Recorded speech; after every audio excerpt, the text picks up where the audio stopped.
제가 한국에 들어와서 이제 2개월이 좀 지났습니다. 그리고 이제 다시 미국에 들어갈 날이 5월 31일인데 장원사 특강을 맡아서 오늘 7번째라고 하시길래 이제 앞으로 두 번 더 남았습니다. 다음 주가 4월 초파인가 뭔가 있죠? 네. 아니 그 다음 수요. 그러니까 일주일 후죠. 네. 그래서 그 일요일 날 오는 일요일 날 한 번 더 강의가 있고요. 그리고 초파일 그때는 이제 여러분들 바쁘실 테고, 그리고 그 이제 다음 주 일요일이 마지막 강의가 될 겁니다. 그래서 이제 오늘과 두 번 더 남았는데 제가 생각했던 그 내용을 다 여러분들께 말씀을 드릴 수 있을지는 모르겠습니다만, 가능한 한 신앙생활에 도움이 되는 내용을 제가 한번 발췌해 놓겠습니다. 그리고 제가 이제 프린트물 드리긴 했는데 그대로를 다 이제 섭립을 못했지만, 이제 그걸 좀 읽어보시면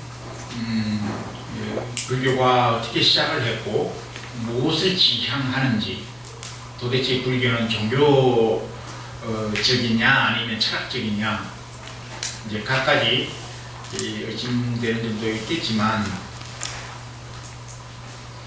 마지막 강의 때 여러분 이제 여쭤보시면 제가 가능한 한 답변을 해드리도록 하겠습니다.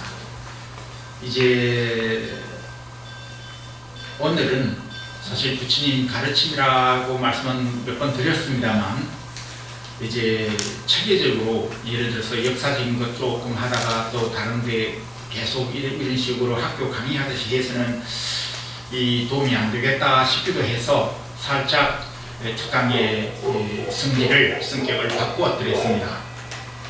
오늘은 부처님 이제 출가하셔서 도를 얻었다. 그런데 당신이 무슨 사람들에게 일러주신 게 하나 있습니다. 여러분들도 나와 같이 깨우칠 수 있다라는 겁니다. 단지 일생이 고통스러운 까닭은 어리석기 때문에 고통스러운 것이지, 나처럼 깨닫기만 한다면 그 어떠한 상태 속에서도 고통에서부터 벗어날 수 있다라고 하는 그 가르침이 부처님의 일생을 통해서 하신 가르침입니다. 초기에 제가 말씀드린, 기억나실지 모르겠습니다만, 부처님의 활동, 부처님의 제자들과 함께 했던 교단의 활동은 사실 인도 사회에서 반종교적이었습니다. 불교가 종교인데 어찌하여 저 스님은 불교 활동이 반종교적이라고 하나? 라고 할 때 여기서 2500년 전 인도 사회의 종교가 뭔지를 우선 생각하셔야 합니다. 잠깐 옆으로 가겠습니다. 여러분들이 가끔 가다가 현대를, 특히 현대를 사는 젊은이들이 잊어버리는 게 있습니다. 시간과 공간은 따로 독립해서 절대 존재하지 않습니다. 공간이라는 말은 우주를 통해서 우주와 함께 이런 형체를 지닌 것, 어떤 사물, 물건, 그걸 공간이라고 합니다. 비어있는 이것이 공간이라는 개념이 전부가 아니고요. 이 사물, 이 형체 있는 것, 이 모든 것들이 정말 말하자면 공간에 속합니다. 그 공간이, 이 공간이라고 하는 사물이 변하지 아니한다면은, 예를 들어서 변하지 아니한다면은 시간은 멈춘다라고 합니다. 그래서 혹자는 과학자들이 빛의 속도로 움직이면 영원히 늙지 않는다라는 이런 이제 이야기들 가끔 하시죠, 과학자들이.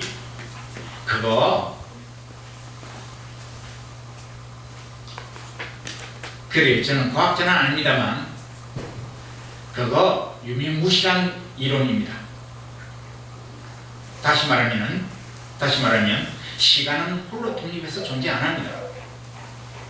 오늘 제가 두 번째 시간과 공간에 관한 말씀을 드리는 것 같은데, 불교에 있어서의 시간과 공간의 개념은 지극히 아주 중요합니다. 다시 말하면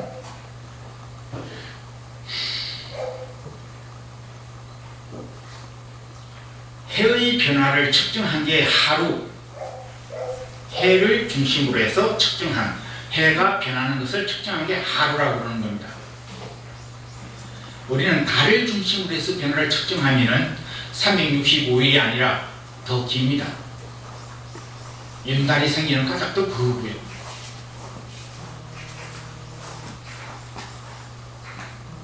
우리가 해를 중심으로 하지 아니하고 다른 걸 중심으로 해서 시간을 측정할 수가 있습니다.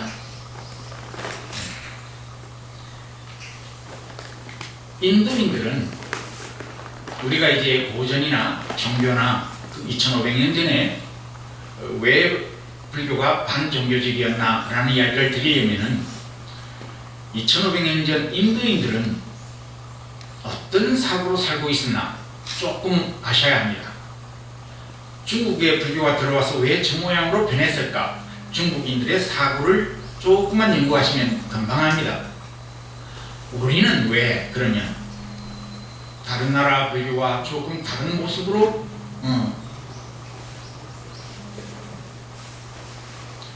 진행해 왔을까? 오늘은 불교의 특징에 관해서 조금 말씀드릴 생각입니다. 이제 대충 여러분들이 제 강의 스타일이나 사고, 사상, 불교적 사상 이제 눈치챘을 텐데, 소위 이 타 종교에서도 그럽니다만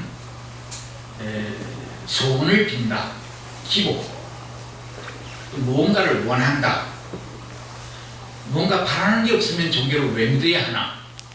맞아요. 바라는 게 없으면 뭐 믿을 필요 없죠.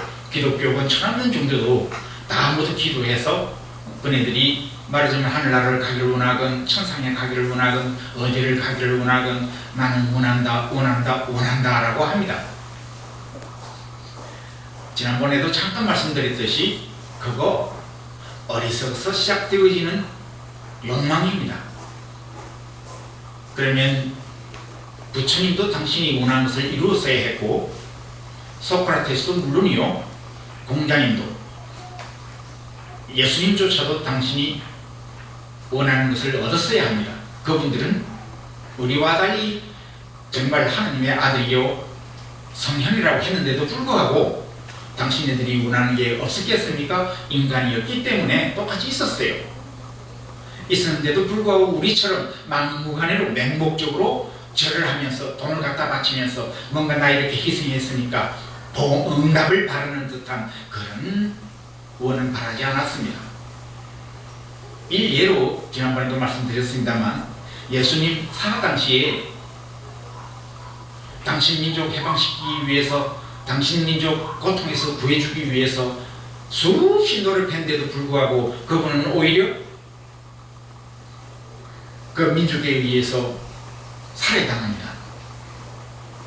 소크라테스도 어리석은 망백성들을 일깨우기 위해서 그렇게 노력을 했는데도 불구하고 결국 감옥행이고요. 당신이 원해서 감옥 간 거 아닙니다. 감옥 가기를 원합니다 해서 소원대로 감옥 간 거라면 이제 여러분들도 부처님 전에 이제 많이 내면 많이 내는 만큼 복을 많이 받는다라는 수식이잖아요. 요즘 종교가. 부처님 시대 때에도 그건 아니다라고 했어요. 부처님 설법하시는데 여러분 다 아시다시피 노파가 부처님께 올릴 공양 없어 당신 머리카락을 잘라서 그런 이야기. 이제 초팔로 오니까 그런 법은 어디에서나 또 할 겁니다. 아마. 그런데요, 어느 절에 예를 들어서 주의 스님이 차가 제가 한국 들어오니까 이런 이야기 하더라고요. 제가 잠깐 옆으로 또 갔습니다만, 껌을 뱉으면 길바닥에 조그마한 차가 가다가 들어붙는 차가 있대요. 가벼워서. 이름이 뭐라고 제가 잊어먹었습니다. 그래서 저런 큰데 우리 스님이 차 타고 다니시는 게 너무 조그만해서 신도된 입장에서 부끄럽다. 그래도 우리 스님 큰 차를 타셔야 안 되겠나. 그래서 그분은 아마 이 메르세디스 벤츠 같은 거는 모르셨나 봐요. 아니면 제 롤스로이스 같은 이런 어마어마한 차들이 있는데, 이게 차가 작아 보이는지 몰라도 저기 이 똥이나 파는 큰 추록 같은 걸 한 대 사다 이제 줬으면은 큰 차니까.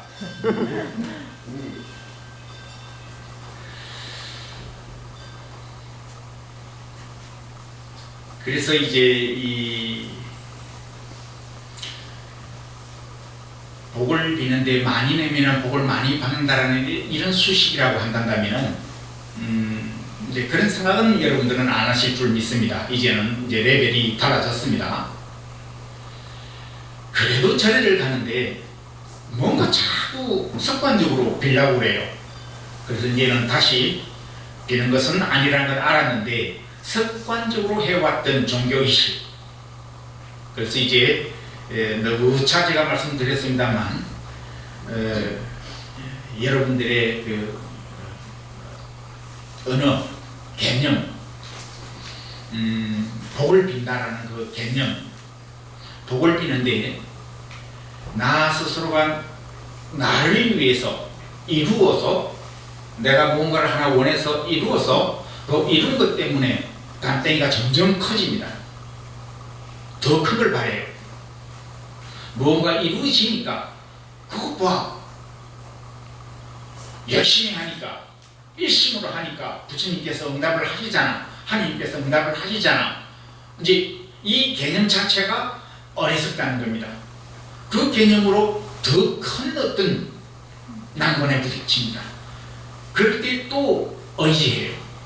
한 번 주셨으니, 한 번 이루게 해주셨으니 또다시. 이제는 습관적으로 가졌던 그 개념을 이제 깨부셔야 합니다. 제 강의의 가장 기본적인 것, 어리석음에서 벗어나는 첫 번째 이 스텝이 우리가 늘 생각했었던 습관, 개념, 그거 바꿔야 합니다. 일생을 통해서 가치관을 그런 줄로 알고 살았는데 그렇게 해서 이것밖에 못 살았다면 그 뭔가 잘못됐다는 것이요. 바꿔야 합니다. 개념 바꾸고요. 습관, 그 습관이 기어이는 내가 천하는 옷을 입고 오더라도 내 내면에 입고 있는 그 옷은 여러분들의 습관으로 짠 그 천을 입고 있을 테니까 어떤 옷을 입고 있는지 여러분께 스스로 평생 무슨 습관으로 살아왔는지, 남이 없을 때는 남의 것이 다 내놓고 라는 습관이면은 그걸 우리는 흔히 이제 천없는 사람이라 하더라도 그걸 우리는 그냥 도둑놈이라고 그래요. 단어를 모르실까봐. 기와집에 살던 청귀와집에 살던 천없는 감옥 속에 살더라도 그 감옥에 사는 사람의 개념이 나의 인생에 할 일이란 그래도 불쌍한 사람은 도우는 것이다. 어리석은 사람은 깨우치게 하는 것이다. 라는 개념을 가진 자는 감옥 속에 성현이 계신 거고요. 청귀와집에 늘 생각하는 것이 이 기회에 이 권력으로 세세생생 누대 몇 대로 잘 먹고 잘 살기 위한 그런 생각으로 뭔가를 꾸미고 있다면 그걸 우리는 그냥 도둑놈이라고 그래요. 이름만 여러분들 건강경 외워서 아시겠지만 이 건강반야 바라밀이 아니니라. 이름이 건강반야 바라밀이니라. 그러므로 말도 잘 안 됩니다. 그게 그 뜻이에요. 그게 그 뜻이니까. 그래서 이제 불교의 특징에서 제가 몇 가지 말씀드렸지만 처음에 초기에 불교는 반종교적이었다. 그 의미는 2500년 전 반사회적이었다. 그것이 시공의 개념으로 그 시대와 오늘 이날 이 자리에서 똑같이 이야기하면 어떻게 되는가 한번 봅시다. 예를 들어서 오늘날 젊은이들이 아까 제가 말씀드리다가 잠깐 옆으로 가겠다고 한 이야기가 이겁니다.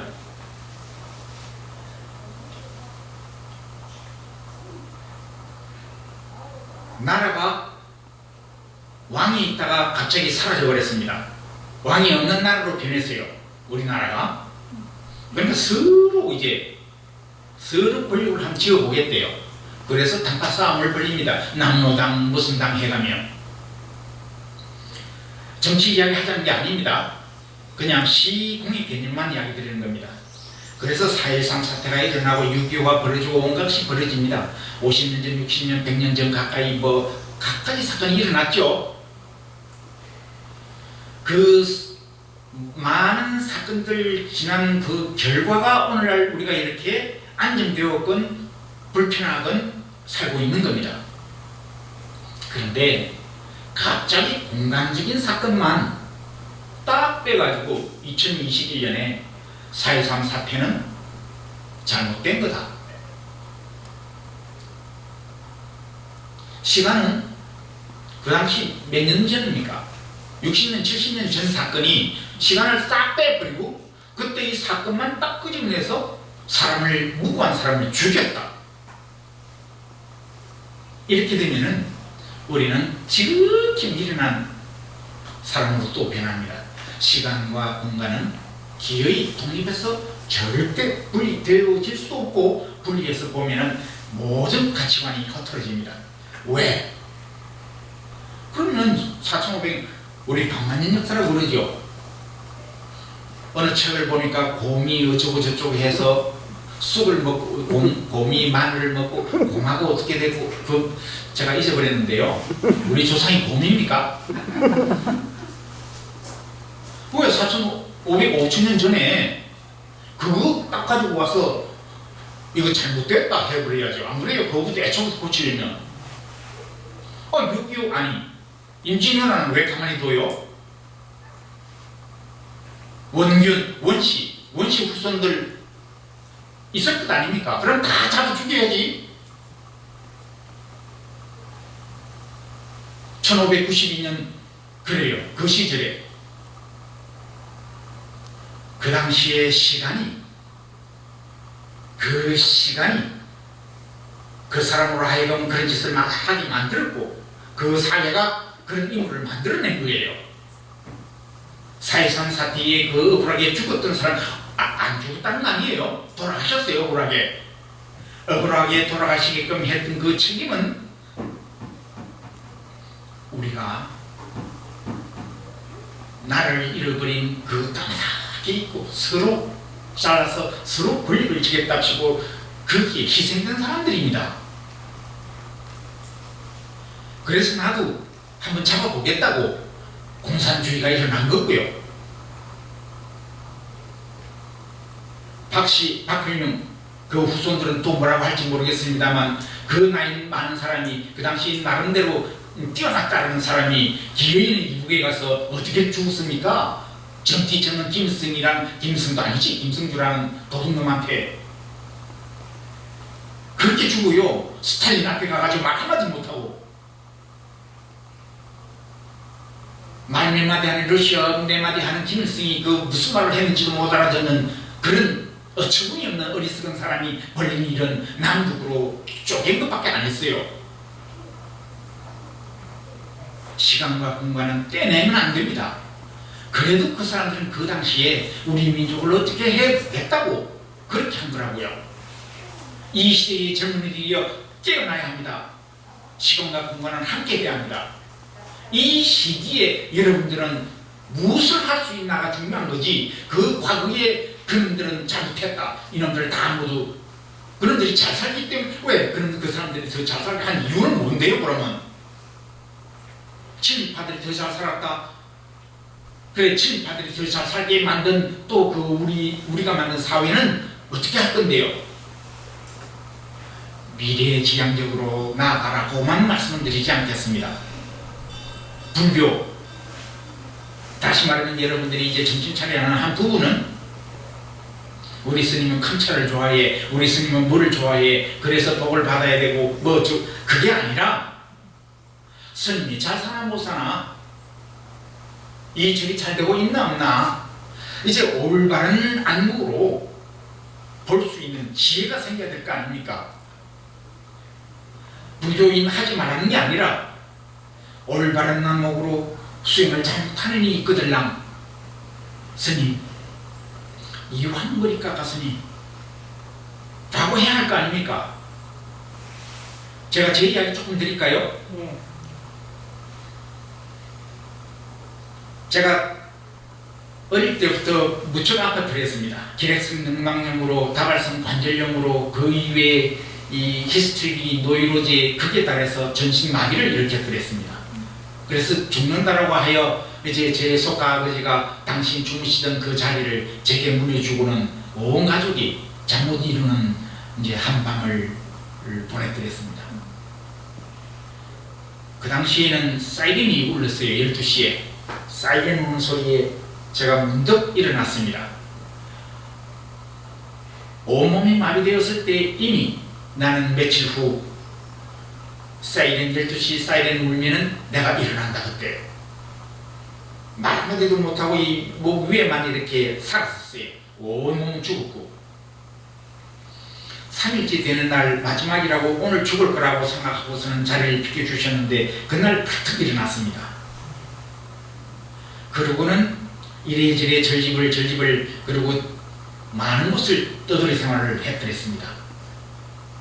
어느 한 절에 갔더니 스님이었는데 환속을 했다가 부인과 싸우면 입버릇처럼 했던 너 자꾸 까불면 나 산에 다시 들어가 라고 싸웠답니다. 그러고는 싸워가지고서는 들어온 날로 머리를 깎고 깎은 그날로 모자를 뒤집어 쓰더니 머리카락을 길르기 시작했어요. 그리고 그때 저는 이제 요양한답시고 앉았는데 이제 학교를 가야 되니 계속 해야 되니 그래서 세속 공부를 하고 있었더랬습니다.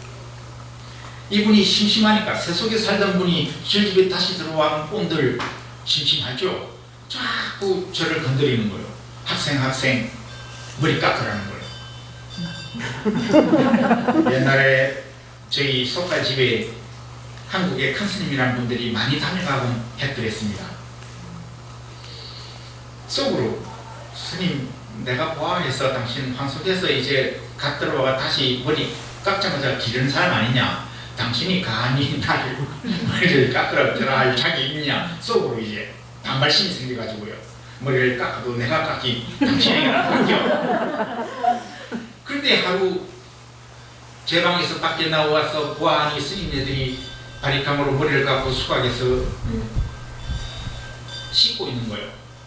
당시에 몇 개월간 밖에 안 나가서 머리카락이 앞머리를 내리면 이만큼 내려오고 귀를 다 덮고 있었는데 당시에는 전부 이 마을에 나가면 이렇게 머리를 깎아버렸습니다. 경찰이. 뭐 마을에 나갈 일이 없으니까 저는 안심하고 이렇게 살았었는데 말 위에 머리 깎인 기계가 바리캉이 있길래 이렇게 제가 잘 되나 안 되나 이러고 있는데 마침 그 환속했던 분이 들어온 거예요. 그러더니 소리 치면서 그 법당 앞에서 이제 이 성복을 입었으니 머리를 깎았고 성복을 입었겠다. 이번에 하얀이에요. 그냥 춤을 얼마나 잘 추는지 환심에 차서 춤을 추는데 그때 처음으로 저는 세상에 환심이 뭔지를 보아버렸습니다. 그냥 춤을 추는 게 아니라 환심에 차서 아마 그분은 이런 생각을 했을 겁니다. 나는 실패했다. 나 대신 성의 생활 잘할 사람 하나를 이제 내가 기회를 찾았다. 라는 환심이었을 겁니다. 어찌어찌해서 이제 머리를 와서는 확 깎여버리네요. 그 이제 스님들이 다 씻고 딱 들어와서 보니까 남의 집 막내 아들 머리를 깎이는 거예요. 이거 큰일 났다 싶어서 이제 이제 연락을 하고 이왕 머리 깎았으니 이제 그러면 주지스님 승복을 이제 주는 거예요. 입고 있으라고. 그리고 저 방에 가 있으라고. 승복을 입고 또 나서니 그때 못 스님의 스님이 어린 나보다 나이는 위지만 젊은 스님애들이 서너 분 있었어요. 거의 환속한 이분하고 몇 사람. 그래서 세속인이 몇이 있었고 승복을 입고 딱 나오니 어떻게 주지스님보다도 더 스님 같다는 거예요. 그러거나 말거나 머리를 깎았는데 아무런 생각 없이 앉아 있으니 한 몇 시간 후에 누가 문을 두드려요. 들어오시라고 하니까 문을 싹 밑에지를 여시더니 들어와서는 아무 말도 안 하시고 삼배를 푹 하시는 거예요. 석가 보살님이었습니다. 말씀을 안 하셔요. 삼배를 하시더니 이왕 머리 깎았으니 큰 스님 되십시오. 딱 한마디만 하고 뒷걸음을 하셔서는 그게 마지막 왜 끝이고 그냥 가셔버렸어요. 속으로 가자고 하면 집으로 따라갈 텐데 그러고 큰 줄로 불려갔습니다. 그러고는 사고를 있는 대로 치고 산중에 들어와서 대모를 하고 산중에 들어와서 주지 나가라 어디 다른 데 행사 가가지고는 사적인 모임을 만들어 카페 생활하는 놈들 다 내쫓으려고 대모를 하질 않나. 하루도 단 하루도 조용히 승리 생활을 하지 않았습니다. 그래서 그런지 77년도를 마지막으로 대한민국 땅을 오랫동안 밟지 못했습니다. 그리고 오랜만에 들어왔어요. 여기 와서 보아하니 가치관이 어마어마하게 변했더랬습니다.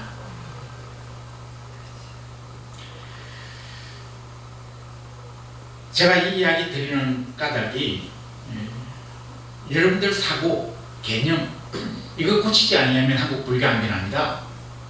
여러분들의 사고가 변해야 대한민국이 삽니다. 대한민국에 불교가 공식적으로 들어온 게 372년도 고구려 소수림왕 2년이라고 우리 소학교 때 다 외웠던 겁니다. 그래 그 이전에 한 100년 전쯤 들어왔다 칩시다. 그때 중국에서 스님 몇 분이 들어와서 한국에 불교를 전파했었는데 그분들이 금은 부활을 짊어지고 와서 절을 지었겠습니까? 그래 도대체 무엇으로 절을 지었겠습니까? 대한민국의 고배라고 할 수 있다고 한다면 불교 문화 꽃을 피운 것인데 이 불교 문화 꽃을 피우기에 처음 초창기에 시작했던 스님네들은 어떻게 생활을 했고 어떤 식으로 불교를 절을 지었겠습니까? 돈을 갖고 왔겠어요? 아니요. 오직 부처님이 하신 그 일을 크나 적으나 비슷하게나마 이 땅에 내렸기 때문에 오늘날 우리는 불교 문화를 내린 겁니다. 뿌리를 내린 겁니다. 그거 하신 일은 스님들이 못하면 여러분들이 해야 하는 거예요. 그게 사부대징이고요. 스님들만이 해야 하는 법이 있습니까? 여러분들이 복을 빌려고 한다면 더 복을 빌려야 하고 더 잘 받을 수 있는 것은 그래 스님 아니겠어요? 스님들 복 받아가지고서 그래 안 아픈 사람 봤어요?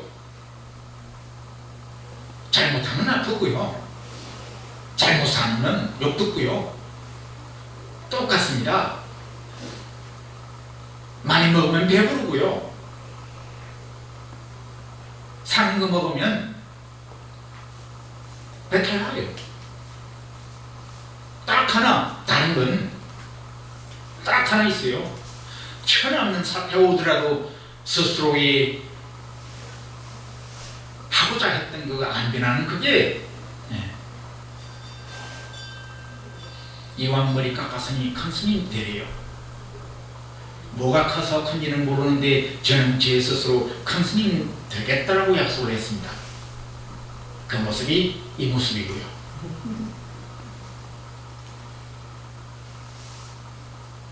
큰 차 아니라도 괜찮습니다. 작은 차도 저는 좋거든요. 메르세디스 벤츠 같은 거 조금만 해요.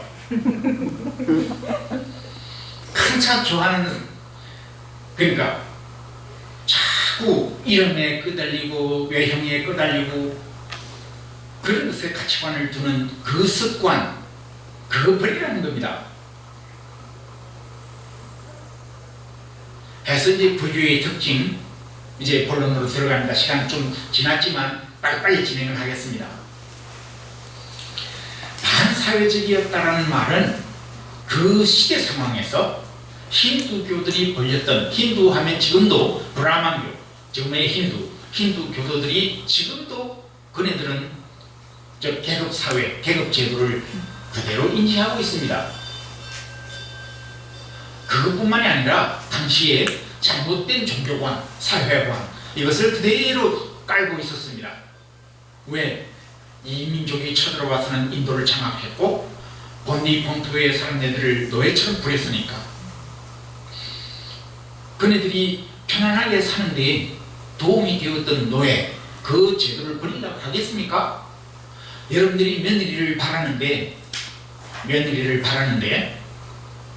딸만 있는 분에게는 죄송합니다. 사위를 바라는데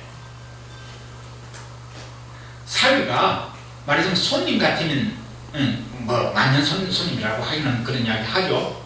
그래도 천없어도 내 손아귀에서 자기우지 되어질 수 있는 이런 사위면 좋겠고, 며느리라도 내가 걸레질을 하는데 뻔히 쳐다보는 며느리보다는 천없이 지가 판사고 대통령이 없다 천없는 것이라 하더라도 그래도 어머님 하면서 내가 닦겠습니다. 내가가 아니고 제가 닦겠습니다 라고 하는 며느리였으면 좋겠다고 할 거예요. 나를 부려먹는 며느리보다는 내가 부려먹을 수 있는 며느리면 좋겠다고 할 거라고요. 그게 인지상정이고요. 그게 어리석은 사람의 인지상정입니다. 어리석음에서 벗어나자는 게 불교고요. 그래 오늘의 요점은 어떻게 하면 승부를 할 수 있나, 어떻게 하면 지혜 있는 사람이 될 수 있나, 어떻게 하면 내 잘못된 고정관념을 깨뜨릴 수 있나, 어떻게 하면 잘못 입력된 개념을 바꿀 수 있나 라는 게 주제입니다. 당시에 힌두 브라흐만교가 하는 것을 깨뜨려 버렸습니다. 불교가 완벽하게 만물은 태어나면서부터 평등하다. 인간뿐만이 아니라요, 만물은. 그러니 반종교적이죠. 그 당시에 반종교적이죠. 제가 이야기했더니 불교가 어떻게 반종교적이냐, 이제 이러면 한쪽 귀는 열렸는데 이게 머리로 안 들어가는 거죠. 그 사람들. 제가 반종교적이었다라는 것은 2500년 전 바라문 교도들이 했던 종교의 그 개념을 깨부춘 거랍니다. 불교의 종교적 개념은 만민이 평등하다라는, 제법이 무하여 이 만물은 다 변한다라고 하는, 재행이 무상하다라는 어마어마한 진리를 갖고 있는 종교입니다. 어떤 데는 가르침이란 겁니다. 그 시대 상황, 2500년 전 그 시대의 불교는 반사회적이었다는 겁니다. 즉 불교의 특징은 파괴입니다. 파괴. 내가 갖고 있는 것이 올바르지 아니하기 때문에 내 인생이 잘못되어 가는 거예요. 무언가가 잘못되어 가는 거예요. 무언가를 내가 잘못 생각하거나, 무언가를 내가 잘못 행동하거나, 무언가를 내가 잘못 말하거나, 무언가를 잘못 생각하거나 행동하고, 그러니까 내가 바라는 대로 내 인생을 내가 운전해서 못 가는 거예요. 저기 목표는 저기 있는데 자꾸 엉뚱한 대로 핸들이 꺾이는 거예요. 내가 주인인데 목표한 곳으로 내가 나를 못 끌고 가는 거예요. 왜? 잘못된 생각이 자꾸 다른 데를 보게 만드는 거예요. 자꾸 다른 데를 보게 만드니 저쪽으로 가야 하는데 라고 하는데 몸은 이쪽으로 가고 있는 거예요. 문제는 그것밖에 없습니다. 한참 후에 당나라 시대 쯤에 선종이 생겨납니다. 참선하는 여러분들 다 한 번쯤은 참선해 보셨을 겁니다. 참선의 가장 특징이, 이제 참선하는 스님네들은 그래서 타 종파보다, 교학하는 종파보다는 당신네들의 특징이 있다 라고 합니다. 즉 말하자면 비논리적인, 여러분들 선사 스님네들의 말투 아시죠? 스님 정말 제가 궁금해서 여쭈어보는데요, 불교가 뭡니까? 부처 되라고 하는데요, 도대체 부처가 뭡니까? 정말 진지하게 물으면 그 진지함에 따라서 답변을 했을 겁니다. 어느 스님이 큰 스님이래요. 그래서 어느 객이 찾아와서는 그 스님께 여쭙니다. 스님 큰 스님이라면서요. 그럼 뭐가 부처인지 알겠네요. 이렇게 묻는 거하고요, 일생에 제가 알고 싶은 것이 딱 하나 있습니다. 부처 되기 위해서 머리를 깎았는데 무엇이 부처인지 조차를 모르겠습니다. 스님 한마디만 알려주십시오. 이렇게 묻는 거하고요, 어떻게 답을 하겠습니까? 들은 사람이 툭 내던지듯이 물으니까 스님 하시는 말씀이 똥낙대입니다.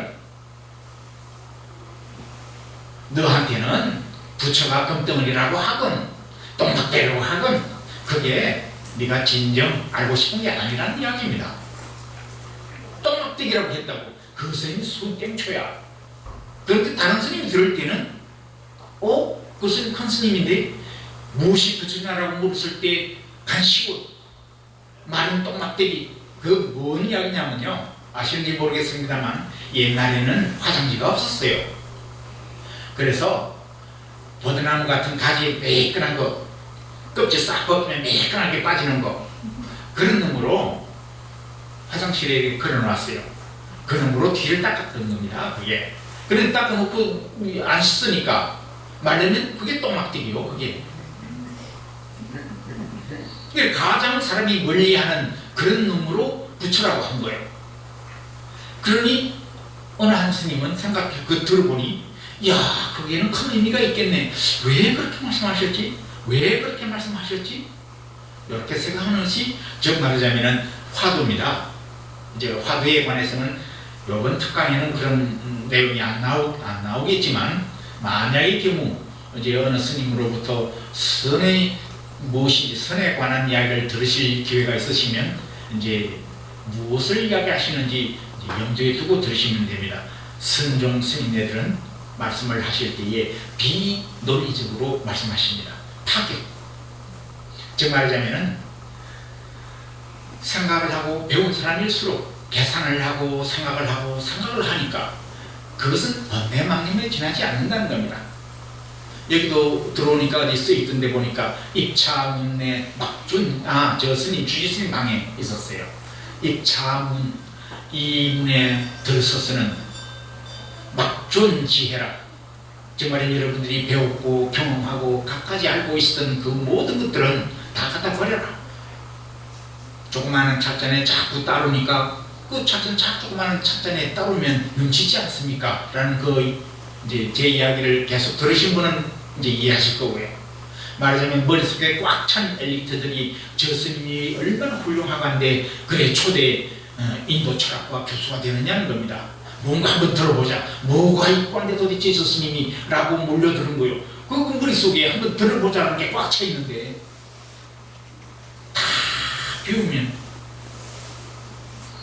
조용히 와서 차 한잔 드시고 가세요. 이 말 한마디에도 감동을 받을 수 있는데 전혀 없는 것을, 꽉 차 있는 머릿속에 전혀 없는 가치 있는 것을 말을 해도 그 사람들에게는 안 들어갑니다. 그러니 선종 스님들이 뭐라고 하겠습니까? 그냥 아주 막무가내로 세상에 통용이 안 되는 말을 해버립니다. 소위 참선하는 스님들이 선문답이라는 게 그겁니다. 그래서 알아들을 수도 없는 말로 문답을 하는, 그게 선문답입니다. 왜? 비논리적으로 당신 마음속에 하고 싶은 말을 하는 거예요. 부처라는 뭐 별거 있겠나? 네가 부처고 나도 부처고 저 똥막대기도 부처인데 이렇게 설명하면 안 되는 거예요. 이게 이제 그러면 계산을 하는 거예요. 자꾸 계산을 못하게 애초부터 의심덩어리로 만들기 위해서 똥막대기니라. 그것과 부처님 시대 때에 수천 년 수백 년 동안 내려오던 가르침을 하루치 무시해버립니다. 부처님이 파격적으로, 즉 사람은 나서부터 정해진 운명대로 살아야 한다라는 그 개념이 꽉 차 있었는데, 나는 여인으로서 이렇게 살아야 하고, 나는 아이 둘 엄마이기 때문에 이렇게 살아야 하며, 나는 나이가 들었으니까 이렇게 행동해야 하고 하는 이런 식의 가치관. 우리는 애초부터 생로병사의 개념에서 벗어나 있어야 합니다. 우리 안 늙어요, 안 죽고요, 변할 뿐입니다. 시시각 변해요. 그런데 영혼이 그 변함에 있어서 고통스럽지 아니할 수 있는 주인공. 내가 나에게 한번 물어보세요. 아침에 일어나서 주인공아 오늘은 기분이 어떠냐 라고. 몸이 뿌듯, 그래 그건 네가 아니요. 애초에 몸이 뿌듯한데요 주인님, 그래 그건 네가 아니요. 그건 내가 나하고 무슨 상관이 있어. 주인님 거울을 보니 주름이 하나 더 늘었는데요. 그래 그건 자연현상이야. 그것도 내가 아니야.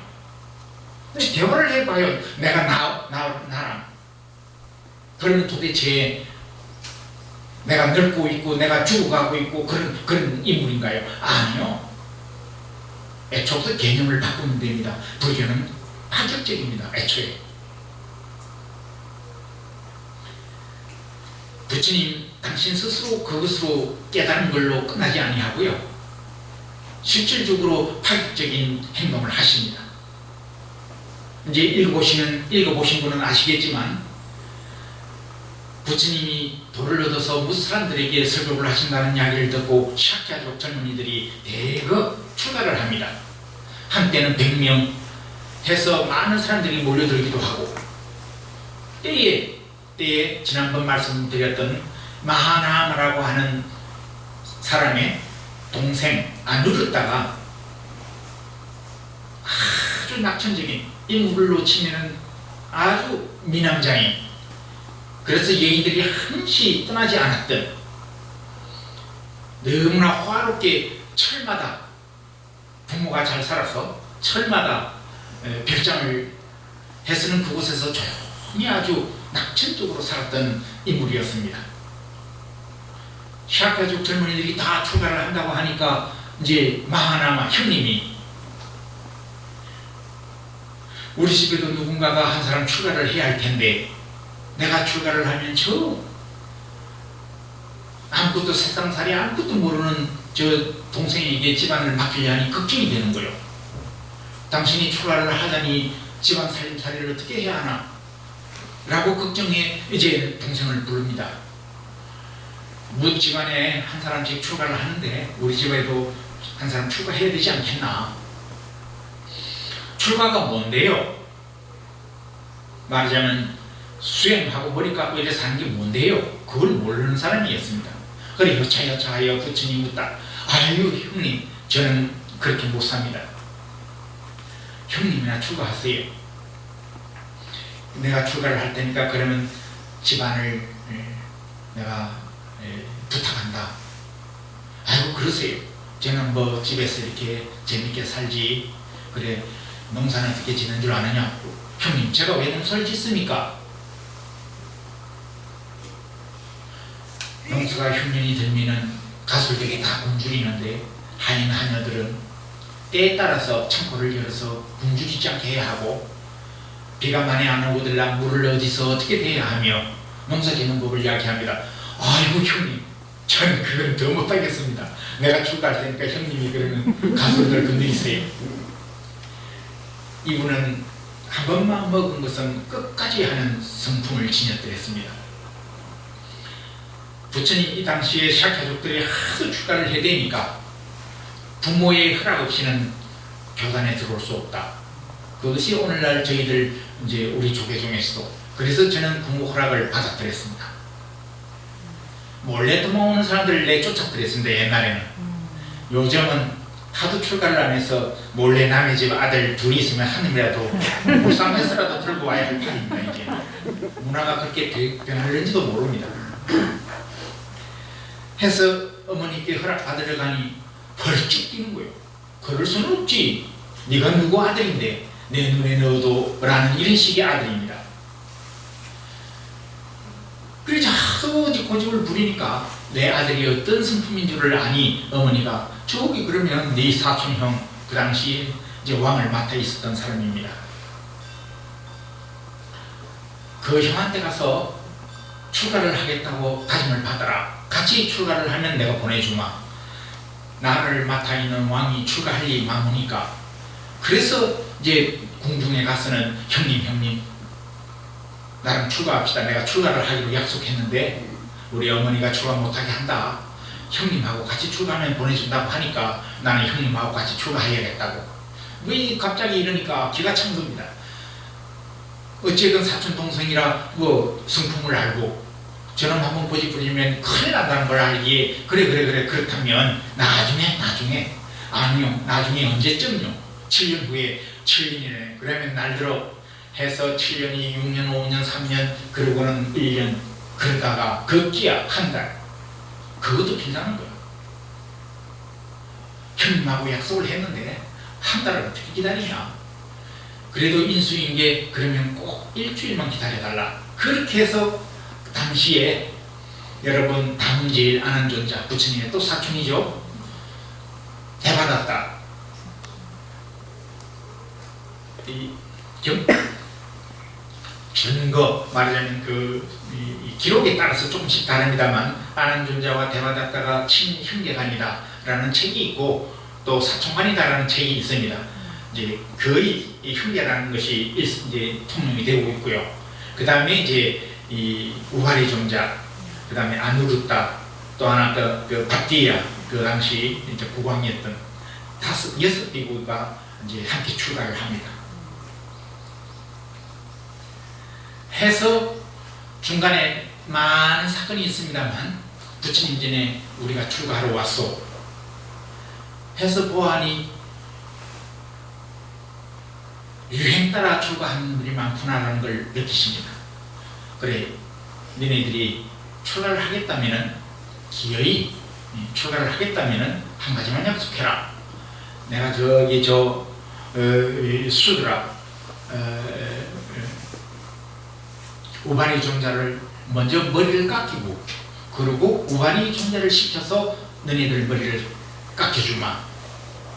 당시 바띠야라는 왕은 이제 이 왕자리를 물려주고 오기는 왔지만 부처님께 그럽니다. 형님 그건 아니죠. 부처님 그건 아니죠.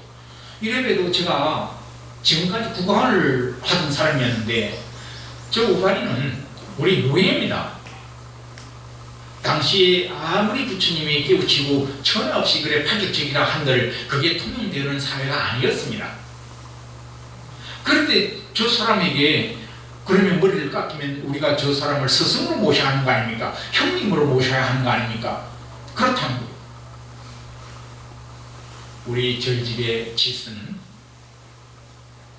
화합대중이라고 하는 질서에 화합대중이라고 하는 단체에 무엇을 중심으로 해서 질서를 잡느냐, 아래 위로 잡느냐, 계급도 아니며 지위도 아니며 나이가 아닙니다.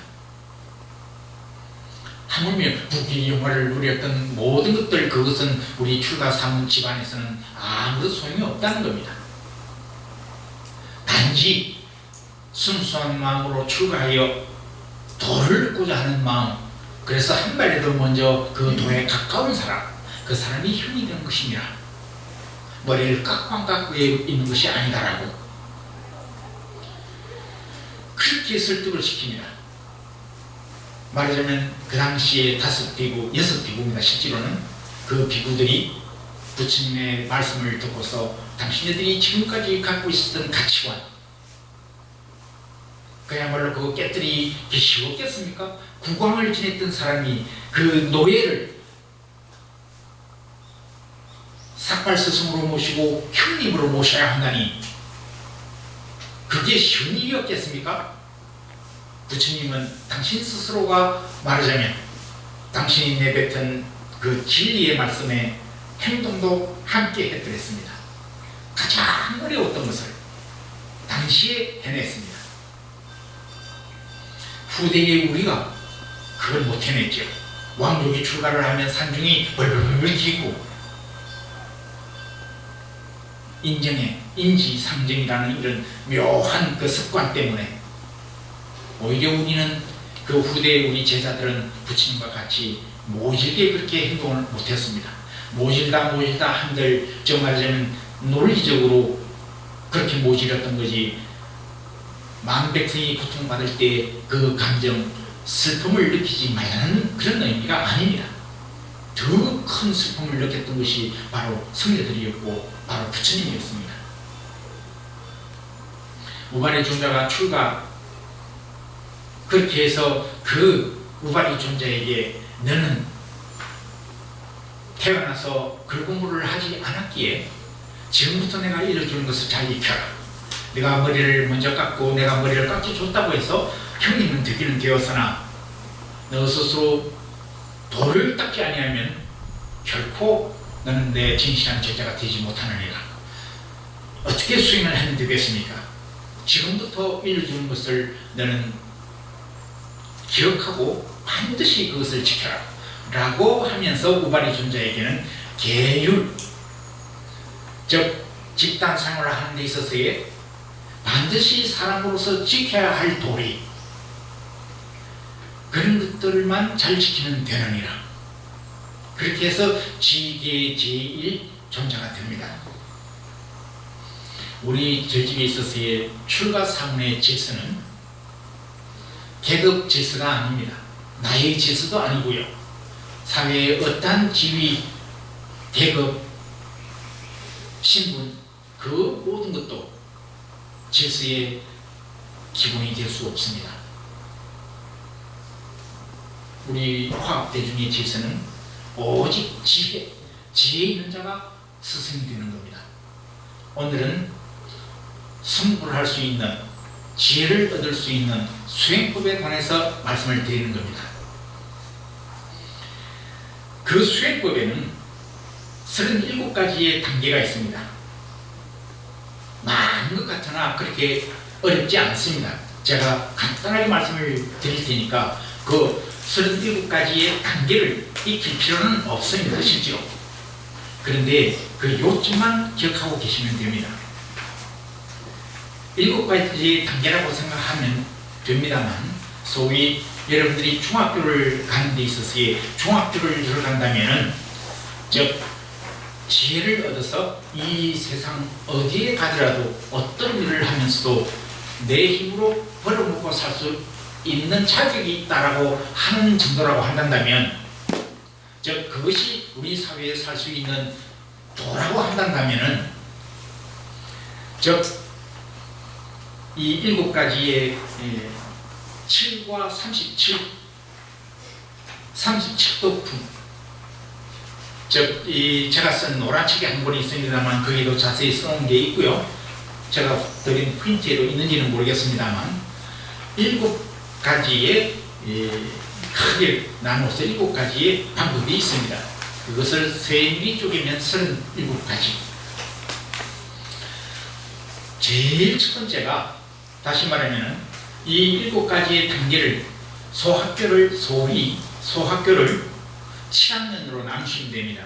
6학년이 아니고 6년이 아니고 7년 마치면 중학교만 졸업하면은 사회에 나서서 어떤 방식으로건 내 힘으로 세상을 헤쳐나가며 살아갈 수 있다. 그 단계가 성불의 단계라고 한다면 이제 7단계입니다. 첫 번째 1학년 단계가 여러분들이 잘못 알고 있는 개념을 바꾸어라 이겁니다. 상락아정, 전도된 개념입니다. 잘못된 개념, 상락아정. 항상 한다라는 상. 여러분, 부처님께서 제일 먼저 깨우침에 관해서 이 법을 설하셨을 때 제행이 무상하다고 그랬어요. 제행이 무상한데 그건 진리예요. 그런데도 불구하고 사람은 항시 무상하다고 여기지를 않으니 이거 잘못됐다는 겁니다. 내가 가진 것은 영원히 내 것인 줄 알아요. 그거부터 무상한 것인데도 불구하고 내 가족은 영원히 내 가족이고 영원히 사랑하는 사람은 나를 영원히 사랑해야 하고 각각도 마음은 영원하다고 합니다. 그러니 어리석어가지고 잘못 생각하고 있다는 것이 바로 거기서부터 시작하는 겁니다. 그렇게 해서 어리석어서 세상을 바라보고서 판단을 하니 그 결말은 반드시 고가 따르는데, 고통이 따르는데 그걸 또 적었다고 해요. 상락아정, 주인공이 없는데도 불구하고 주인공이 있다라고 하질 않나? 나는 부정한데도 불구하고 나는 깨끗하다고를 하질 않나? 즉 간단하게 말씀드리면 그렇습니다.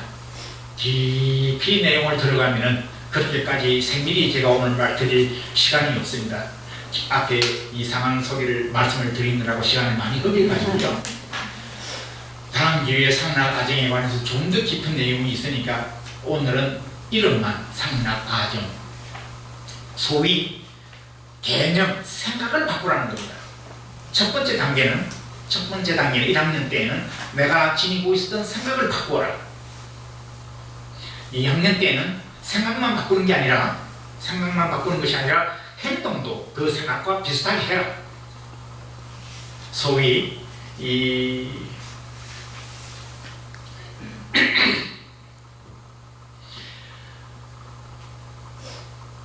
불교가 뭡니까? 라고 했을 때 지난번 제가 법회 때 잠깐 말씀드린 게 있습니다. 중선봉행, 제약막작하고 중선봉행하라. 이 세상에 악한 일은 그딴 것도 하지 말고 가능한 한 착한 일은 많이 하거라. 이게 불교입니다. 그리고 그 스스로의 마음을 깨끗이 해서 그걸 그대로 지니기만 한다면 그게 바로 부처님의 가르침입니다. 불교는 그 이외에 없다. 샤크야무니 붓다도 그렇게 말씀하셨고 그 이전의 부처님들도 누대에 천없는 부처님들이 다 모두 이 말씀에 도가 있었지 그 어떤 것 달리 없었다라는 말씀을 드렸습니다. 지금 이제 내 스스로가 짓지 아니한 선이 있거들랑 이제 말하자면 행동을 하는데 착한 일을 해야겠는데 아직까지 짓지 아니한 선, 그럼 지금부터 하면 돼요. 지금까지 내가 이제 선이 아닌 것을 지었으면, 이제 잘못을 저질렀으면 두 번 다시 같은 잘못은 저지르지 말라. 버려라. 습관이 되었다 하더라도 그것이 잘못된 줄을 알면 그건 버려라. 지금까지 내가 짓지 아니하는 선이 불선, 착한 짓을 안 한 것이 있거든. 앞으로는 짓지만 지금까지 안 지은 이 나쁜 짓을 뭐하러 앞으로 짓겠냐? 짓지 마라. 앞으로 지금까지 내가 짓지 아니한 악한 짓, 그건 앞으로도 하지 말라. 악한 짓을 저질렀거나 두 번 다시 같은 악한 짓은 저지르지 말라. 이제는 착한 것, 착한 일을 아직까지 내가 착한 일을 해본지 안 했으면 그 안 한 그것은 앞으로 착한 일을 하거라. 과거에도 착한 일을 했었지만 그 착한 일은 앞으로도 계속 그것을 더 크게 하라. 정대시켜라. 보시를 한 일을 하고 난 뒤 기분 좋았으면 내가 돈이 없다 하더라도 또 보시해야지 하는 마음이라도 정대시켜라. 보시라는 것이 꼭 절에만 보시라는 게 아니라 교회 가서도 보시하시고요. 꼭 필요한 곳이 있다면 어디든지 보시를 하고요. 베풀 줄 알아야 1불을 베풀어 봐야 10불을 베풀어, 10,000원을 베풀어 봐야 100,000원도 베풀 수 있습니다. 갑자기 100만원을 베풀려고 하면은 그거 큰 돈이라 잘 안 돼요. 처음에는 1,000원부터 베풀고 10,000원, 100,000불, 100,000불 그렇게 해야 그게 습관화되고서 베풀어지는 거죠. 그게 처음부터 돈 모아가지고 한꺼번에 해야지 그거 절대 안 됩니다. 그러니까 지금까지 해보지 아니한 선이 있거든. 앞으로 그것을 일으켜라. 해왔던 선이거든. 그것을 더 크게 하라. 요 네 가지입니다. 어쨌든 행동을 하라. 앞에 거는 생각을 하고, 두 번째 행동을 하라. 세 번째 상황이 되는 그것을 늘 명상을 하라. 많은 거 할 거 없습니다. 참선하는데 이 먹고 안 해도 돼요. 명상하는데 내가 해야 할 일 가능한 베풀어야지. 베푼 게 있거든 좀 더 크게 베풀 수 있도록 해야지. 맞아, 악한 일이 있었어. 그 악한 일은 두 번 다시 일어나지 않게 해야지.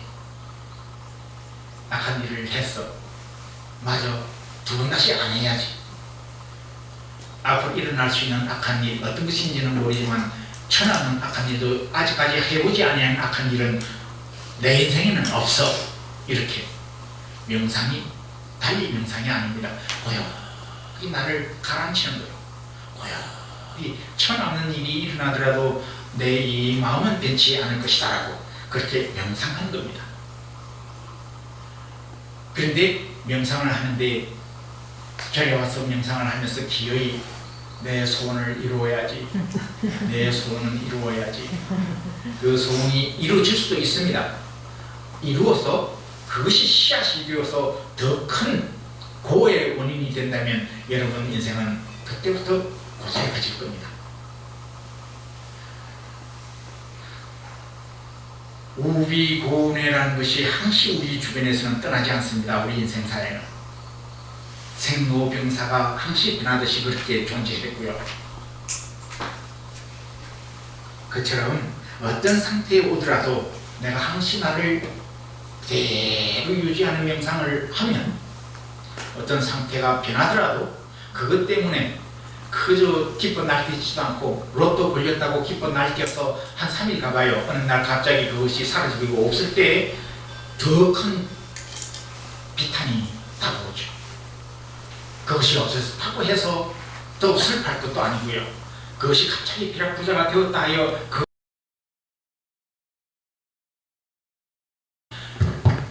능력, 제일 먼저 큰 능력은 제일 먼저 그렇게 하다 보면 삼보 부처님의 부처님, 삼보 부처님, 부처님의 제자들, 즉 이 시대의 즉 서성, 그게 이제 불법성 한다고 성, 이 시대의 서성을 승려 쪽에 집어넣는 게 아니고요. 저희 불법성 삼보는 붓다의 2500년 전에는 부처님이었으면 이 시대의 부처님은 여러분도 될 수 있고 누군가를 가르치는 스님, 누군가에게 스승이 되는 사람, 그분이 스승이에요. 그분이 첫 번째의 보배, 그리고 그분들이 가르쳐주는 가르침, 그게 법.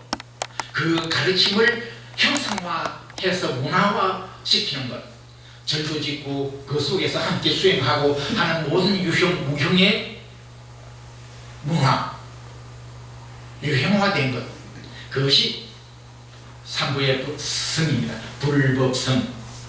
그렇게 해서 그 삼보를 믿을 수 있는 능력이 생깁니다. 명상을 하고 난 뒤에 나에게 힘이 생깁니다. 힘이 생길 때 천하 없는 사람을 봐도 즉 불법성 삼보를 믿을 수 있는 힘이 생깁니다. 그걸 실력이라고 합니다. 실력. 조금만 변하면 주의 스님 이상한 행동 조금만 보면 내 신심이 그냥 그거죠. 그거 힘이 없어서 그래요. 여러분들 그게 힘이 없어서 그런 겁니다. 절에는 오래 다녔지만 여러분들 스스로가 스스로를 지킬 수 있는 힘이 없을 때 그런 마음이 일어납니다. 그래서 이게 4학년 좀 더 설명이 필요한 부분입니다만 많은 시간을 제가 너무 약을 팔았기 때문에 사실 한 가락도 못 얻어먹는 약이 없기 때문에 이제 제가 빨리 넘어가겠습니다. 그 다음에 그 힘은 기어이는 남을 도울 수 있는 능력으로 변합니다. 지혜가 생겨난다는 겁니다. 그렇게 하다 보면 지혜가 생겨요. 자연스럽게 생깁니다. 열반경에 이런 말이 있으면 옆으로 잠깐만 가겠습니다. 한 5분 남아 있습니다. 아직. 의법 불이인하라. 저희 노장님이 아주 많이 사용하셨던 문구입니다. 여러분 절에를 가시면 제일 먼저 사람부터 믿습니다. 주지스님 자꾸 주지스님부터 믿습니다. 여기 주지스님 믿지 말라는 이야기는 아니고요. 제가 고아에서는 훌륭하신 스님이니까 스승으로 모실만 합니다. 그러나 때로는 실수할 수 있습니다. 누구든. 그렇다고 하여 여러분들 스스로의 신앙조차도 상처내서는 안 됩니다. 의법 불이인하라.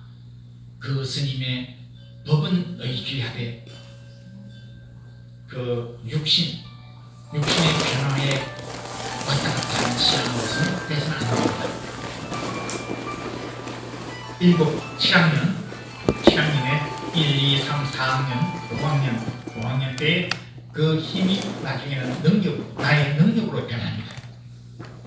명상을 많이 하신 분들이 정말 때때로 자기가 어떤 특별한 힘을 드러내지도 않는데도 불구하고 다른 사람이 먼저 봅니다. 저기 부처님, 저 스님 하면서 힘을 얻습니다. 그게 능력이에요. 그 능력.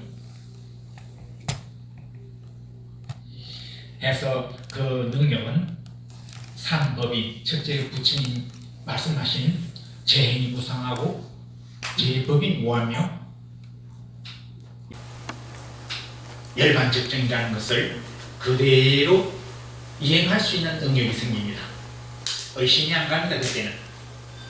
그때는 아무리 내가 불교를 해도 이건 때때로는 안 맞아 이런 의심은 없습니다. 그때는. 그리고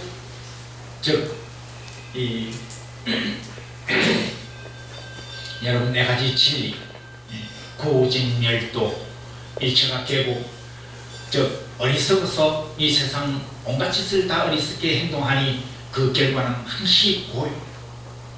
그것은 그 고의 원인은 집착함으로부터 시작하는 것이고 그것을 끊음으로써 우리는 열반에 들 수 있다고 하는 그 열반에 들 수 있는 길은 즉 8정도 지금까지 1학년에서부터 5학년, 6학년까지 왔는데 7학년 때가 즉 8정도 수행입니다.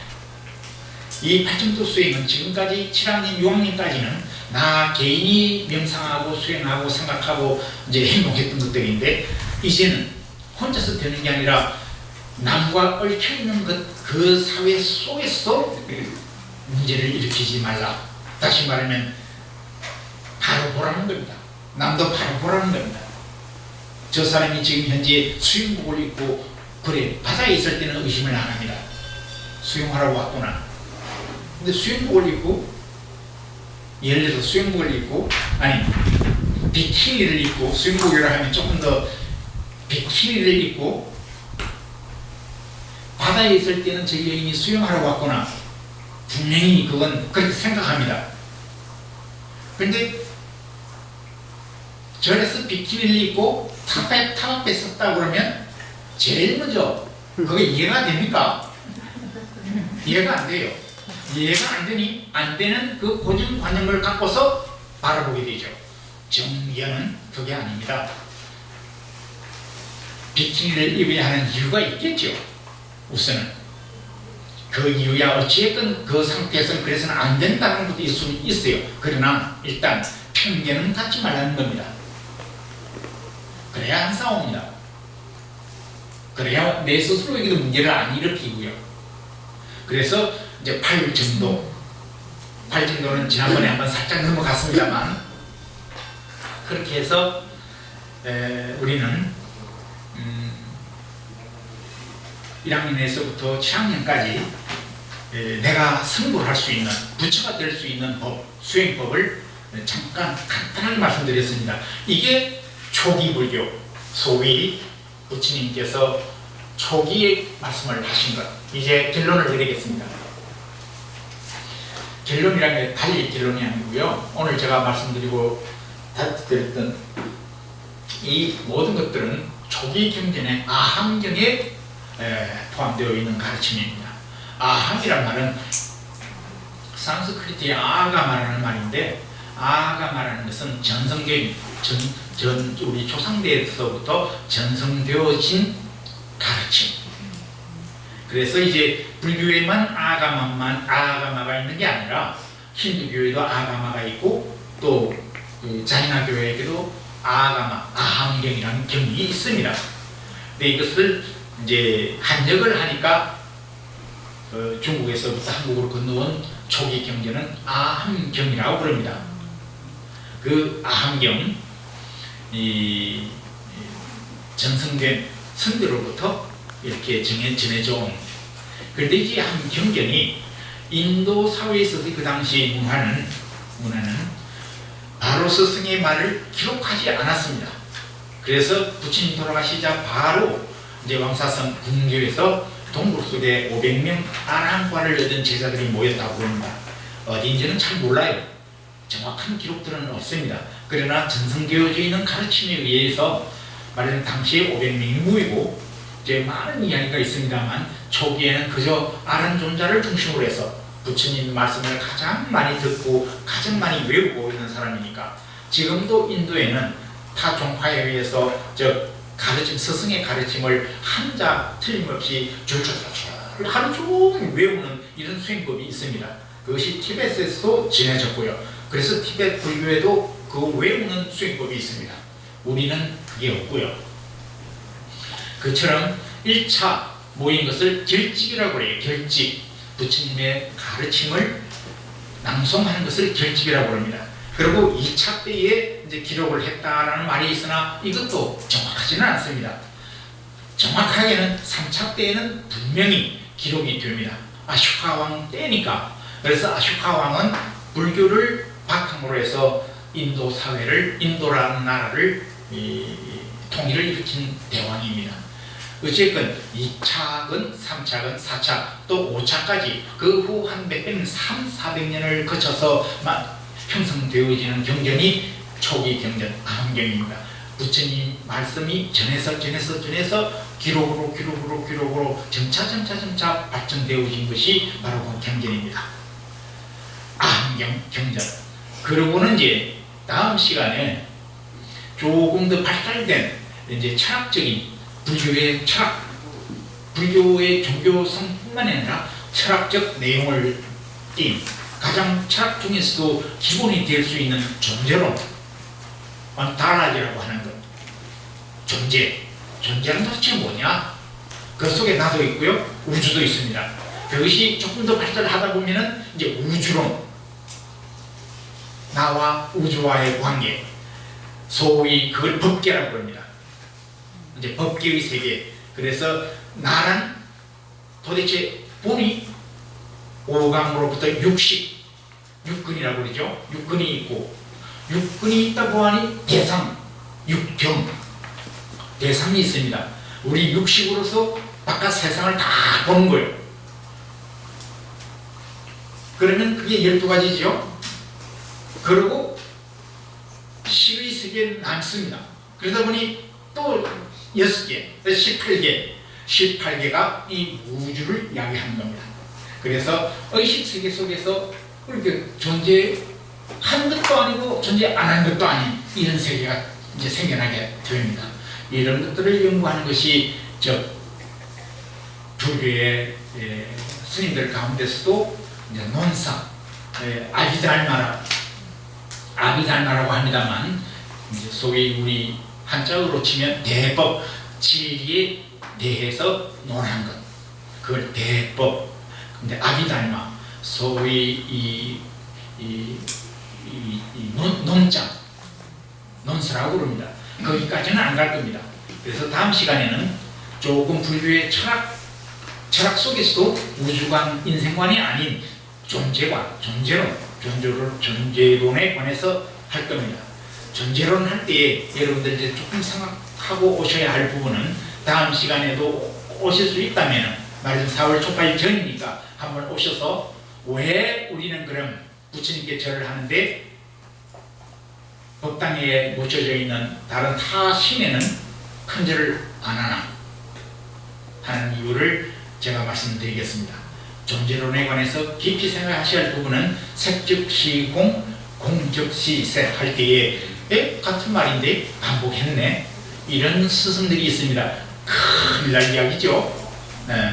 같은 말이 아닙니다. 색즉시공과 공즉시색의 어마무시한 내용까지 제가 다음 시간에 말씀을 드리도록 하겠습니다. 그러면 오늘은 5분 남았습니다. 그 사이 5분 남았습니다. 시간 약속은 철떡같이 지켜. 질문 있으시면 하시고요. 아니면 제가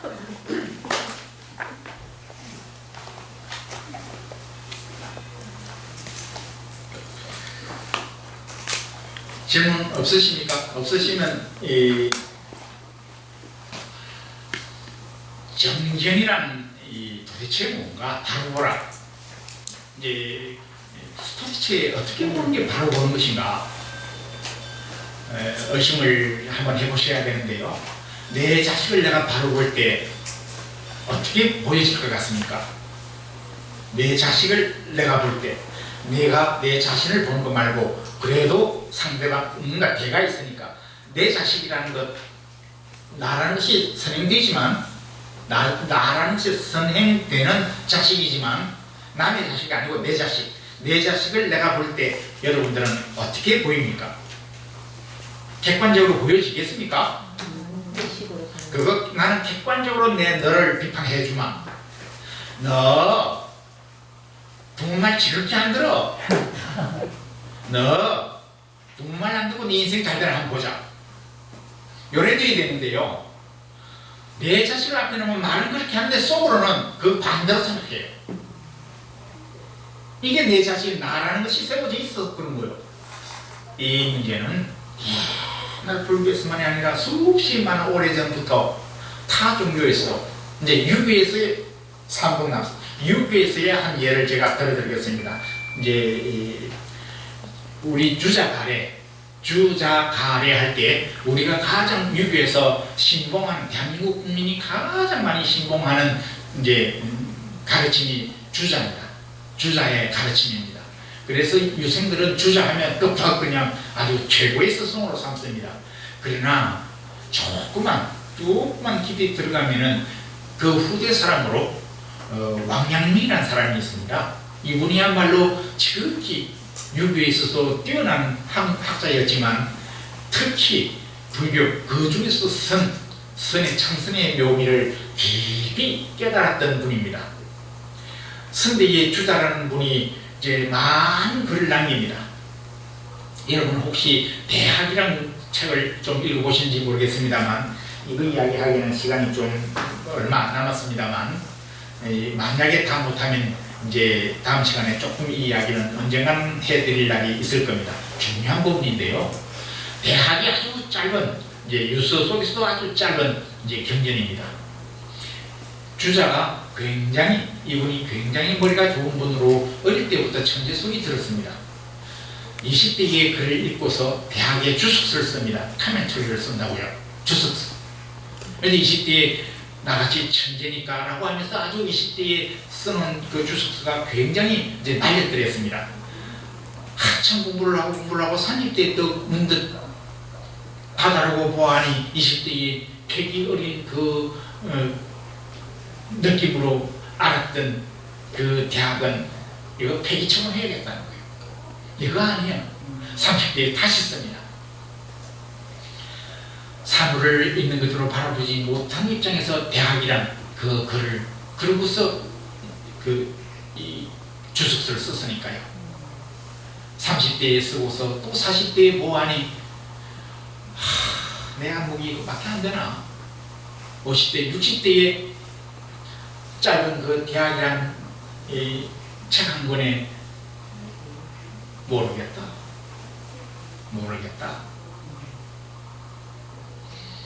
바로 본다는 게 도대체 뭘까? 이거 생각하는 것도 여러분 이제 그래서 항시 명상하는 그 습관을 들이는 것이 중요합니다. 그 후대 이제 30초 왕양명은 대신 이분이 선대의 주의란 분이 그렇게 바로 보라 사물을 대하며 경물치기 언젠가 한번 말씀드렸습니다. 사물을 격해서 이것을 있는 그대로 제대로 보라는 겁니다. 그러지 않고서는 사람이 마음을 올바로 쓸 수가 없다는 거죠. 여기에 관해서는 다음 시간에 이제 여담을 해야 할 부분에 왕영명에 관한 말씀을 조금 더 드리도록 하겠습니다. 질문이 하도 여러분들 다 이해하시고 질문이 없어서 제가 자꾸 저 혼자 했습니다.